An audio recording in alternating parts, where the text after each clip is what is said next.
নমস্কার বন্ধুরা, আমরা আবারও চলে এসেছি এমন একটা জায়গায়। দেখো, নতুন একটা গাছকে সুস্থ জীবন দেওয়ার জন্য এখানে এই যে গাছটা দেখো, বট গাছ, কত পুরনো একটা বট গাছ। এখানে একটা মন্দির একটা, আসো দেখা যাক যদি কোনো রকম কোনো গাছ পাই সেই গাছটাকে আরো ভালো কোথাও এক জায়গায় লাগিয়ে যাতে গাছটাকে বড় করা যায়, বাঁচানো যায়, সেটারই চেষ্টা করবো। গাছটা তোলার থেকে জায়গাটা দেখতে ভালো লাগবে। জায়গাটা একটু দেখাও।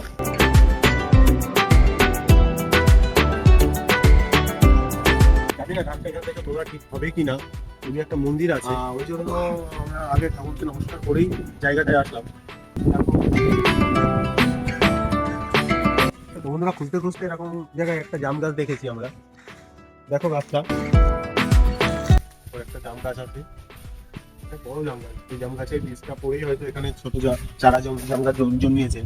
এই জাম গাছটা আমরা তুলবো, গাছটাকে তুলে ভালো করবো। তো দেখতে থাকো, গাছটা বট গাছের একদম শিকড়ের সাথে আটকে আছে। গাছটা এমনভাবে তুলতে হলো, খুব কষ্ট করেই তুলতে হলো বন্ধুরা। দেখো গাছটা বট গাছের শিকড়ের মধ্যে চারিদিক দিয়ে আটকে গেছিল। এখানে একটা শিকড়, এটা শিকড়, এটা একটা শিকড়, এর মাঝখানে এই ভেতরে আটকে গেছিল গাছটা। এরকমভাবে আবার বেড়ে উঠতে পারবে গাছটা। দেখতে থাকো। কি গাছ?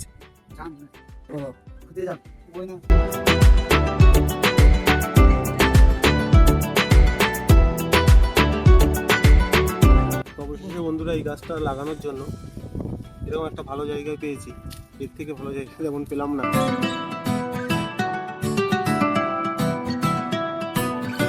বন্ধুরা আবারও তোমাদেরকে বলবো, ভিডিওটা ভালো লেগে থাকে চ্যানেলটাকে শেয়ার করতে ভুলো না, ভিডিওটাকে শেয়ার করতে ভুলো না, লাইক করো, কমেন্ট করো এবং সাবস্ক্রাইব করো।